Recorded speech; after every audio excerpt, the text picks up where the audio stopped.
आम जगा भारी बढ़िया। ए भावे सतेक बरस ब्रह्मार परम आयुष ब्रह्मार आयुष जे होई अर्धेक परार्थ बोलाई से पूर्व अर्थ भोग जाई अपर अर्थ एबे होई पूर्व परार्थे ब्रह्मा नाम सपद ब्रह्म जे महान अंत परार्थे कल्प जेहि से पद्म कल्प नाम वही विष्णु नाभिरु पद्म जात जेहु पूजे वेदनाथ द्वितीय आद्य एहु होई श्वेत वराह से बोलाई जेणु ए कल्पे नर हरि श्वेत वराह रूप धरी बेनी परार्थ रूपी काल निमिष आदि अंत जार अनादि अव्यक्तर सीमा अनंत ईश्वर महिमा केवल परिपूर्ण विभु से सर्वेश्वर सर्वप्रभु ताहांक परे प्रभु पण समर्थ नोहे काल जाण षोडश विकारे संचरे नाना विषय रूप धरे ए अंडकोश आद्य प्रान्ते 50 कोटि परिमिते विस्तृत सप्त आवरणे उत्तर दश गुणे ए अंड राशि जार देहे दिशन्ति परमाणु प्राय अक्षर ब्रह्म तार नाम से सर्व कारण कारण तार चरणे देई चित्त कहई दास जगन्नाथ इति श्रीमद्भगवते महापुराण परमहंसाय संहिताया तृतीय स्कंदे काल स्वरूप निरूपणम नाम 11 अध्याय 12 अध्याय आरंभ। द्वादशे सनकादि मुनि मनुजन्माई पद्मजोनि सृष्टि विस्तारन देखिला द्विखंडे जन सृष्टि कला मैत्रेय उवाच एमंत काल संख्य जेते वर्णिली तोहर कृते एबे पितुर कहु तते से ब्रह्मा सर्जना जे मंते वेद विचारे कला सृष्टि जेणु अमोघतार दृष्टि अंधता मिश्र महामोहता मिश्र पुणितम मोह अविद्या पंच पर्व सृष्टि आगे कल्पिला परमेष्टि पाप बहुल सृष्टि से हिता देखी ब्रह्मा विचारई ए सृष्टि नहिला उचित दृढ़े गोविंद देला चित गोविंद पाद ध्यान बले संयुक्त भक्ति निश्चले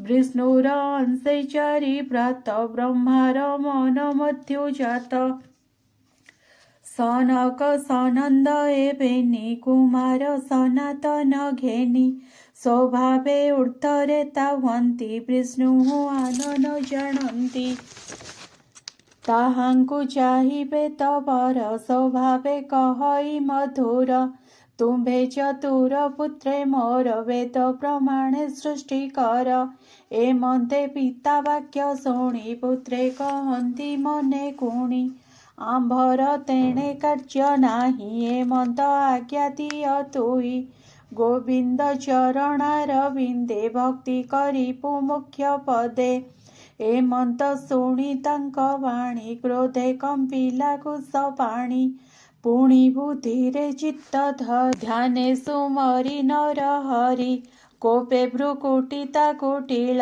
वदन दिशिला पिंगल भ्रुकुटी मध्युपुत्र जात दिशई सुनील लोहित देवंक पूर्वे जात सेहि कांदई ब्रह्मा मुख जाहि बोलई शुणवे तवर मोहर नाम आगे कर निर्भय स्थाने स्थाप मते जे मन्ते रहिबि निश्चिन्ते शुणी सानंद प्रजापति चिंतिले जेपा नाम स्थिति हे पुत्र रोदन न कर करिबि वचन तोहर रोदन कलु आगे जेणु तो नाम रुद्र हेउ तेणु ए मन्त कही तार आगे स्थान कल्पिला यथा भागे मन इंद्रिय प्राण व्योम वायु अनल जल स्थान ମହାମହୀର ଚନ୍ଦ୍ର ତପ ଏମନ୍ତେ ଏକାଦଶ ରୂପ।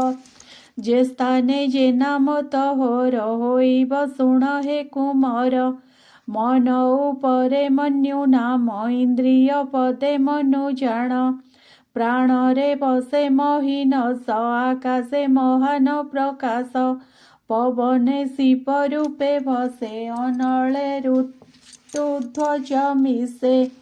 ଊର୍ଦ୍ଧ୍ୱରେ ତସ ଜଳ ଯୋଗେ ଭବ ବସିବ ଭୂମି ଭାଗେ।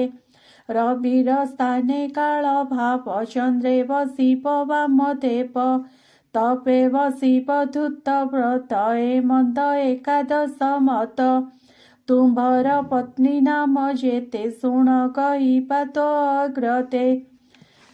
ଦ୍ୱିବୃତ୍ତି ଉଷନା ଯେ ଉମା ଉପରେ ଶୁଣ ଯେତେ ଭାମା। ନିୟୁତ ସର୍ପିଳା ଅମ୍ବିକା ଇରାବତୀ ଯେ ସୁଧା ଦୀକ୍ଷା। ଏ କନ୍ୟା ରୁଦ୍ରାଣୀ ବୋଲାନ୍ତି ଏହାଙ୍କ ତୁମ୍ଭେ ହୁଅପତି। ଏ ଯେତେ ନାମ ଆଦି ସ୍ଥାନ ସ୍ତ୍ରୀ ସହିତେ ତୁହି ଘେନ। ଏଣେ ତୁ ପ୍ରଜା ସୃଷ୍ଟି କର ହୁଅ ତୁ ପ୍ରଜାପତି ବର। ଏମନ୍ତ ଗୁରୁ ଆଜ୍ଞା ପାଇ ନୀଳ ଲୋହିତ ଦୋଷ ହୋଇ।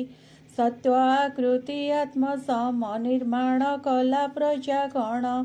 ସେ ବ୍ରହ୍ମା ରୁଦ୍ର ସୃଷ୍ଟି ଚାହିଁ ସଭୟେ କମ୍ପେ ତାର ଦେହି। ବୋଲନ୍ତି ରୁଦ୍ର ମୁଖ ଚାହିଁ ବୋ ପୁତ୍ର ଏଣେ କାର୍ଯ୍ୟ ନାହିଁ। ଏ ସୃଷ୍ଟି ମହାଭୟଙ୍କର ଦେଖି କମ୍ପିଲା ଚିତ୍ତ ମୋର। ଏ ସୃଷ୍ଟି ଦଶ ଦିଗ ତୁଲେ ମୋହର ମନେ ତାପ କଲେ। ଏବେ ତୁ ତପ ସାଧ୍ୟ କର ସର୍ବଜୀବଙ୍କ ସୁଖ ଘର। ତପର ବଳେ ଜଗତେ ପ୍ରଜା ତୁ କର ପୂର୍ବ ମତେ। ତପେ ତୁ ବିଷ୍ଣୁଙ୍କୁ ପାଇବୁ ଯେ ଭାବେ ସର୍ବ କାଳେ ଥିବୁ। ମୈତ୍ରେୟ ଉବାଚ।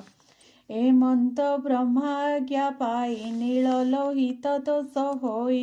ବ୍ରହ୍ମାର ଚରଣେ ନମିଲା ତପ ସାଧନେ ବନେ କଲା। ରୁଦ୍ରଙ୍କୁ ତପ ଆଜ୍ଞା ଦେଇ ସେ ବ୍ରହ୍ମା ମନେ ବିଚାରଇ। ଏ ତ ଅସଂଖ୍ୟ ରୁଦ୍ର ଗଣ ନୁହନ୍ତି ସୃଷ୍ଟିର କାରଣ। ତାହାଙ୍କୁ ଶିବ ଲୋକେ ଥୋଇ ପୁଣି ସଂସାର